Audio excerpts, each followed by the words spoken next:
history is not meant to be, as I say, a sort of safe place to be. It is meant to ask deep and profound questions.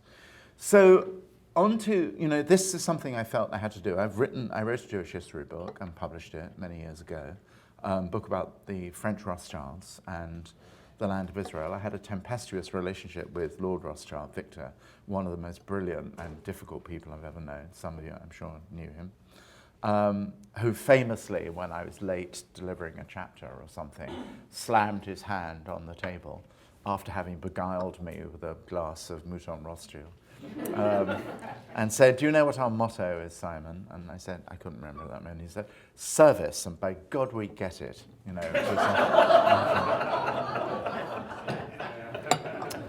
knew what he meant.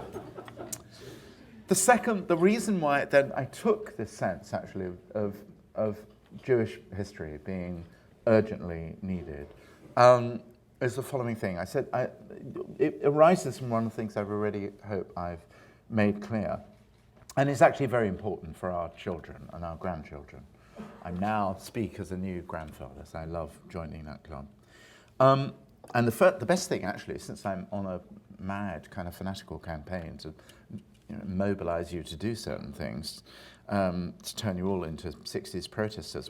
Another thing, I'm sure I've said this before, another rant, Jan. So one thing we could all do for our children is to mount a campaign to abolish the phrase social studies at school, which instantly declares history to be dull and worthy in a kind of unexamined, bombastic, hollow, vacuous way. History ought not to be the discipline that dare not speak its name. History is thrilling, exciting. It's something that our kids should enjoy.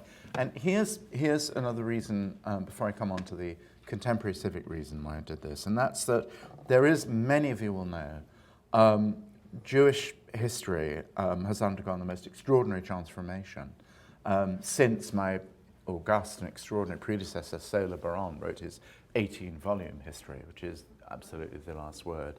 In the 70s it was completed, I think, an extraordinary masterwork. But all sorts of things have happened since Baron died, actually. I mean, the archaeology has changed. Jewish art history, which used to be thought to be an oxymoron. We now know the world of images, you'll have noticed from the television, and I spend a lot of time with them, is formative for Judaism. It's not only complete misapprehension to think that the second commandment was a prohibition against painting, for example, or mosaics.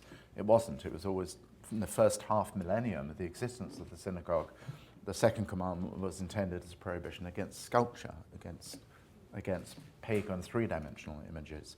So all these things have happened. Jewish history has never been more fervent, more alive, but it often doesn't take the form of a sustained, continuous narrative. And narratives, whether in high school or middle school, are the way in which our children and all generations are wired to ask the questions. That's what Herodotus, Thucydides got right. And we are profoundly wired to ask ourselves questions, provided it comes in the form of making the past live, making, as W.H. Auden said, enable us to break bread with the dead.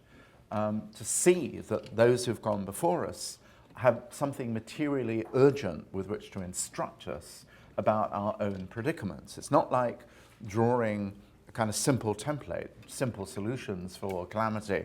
How can we prevent the Holocaust from happening again?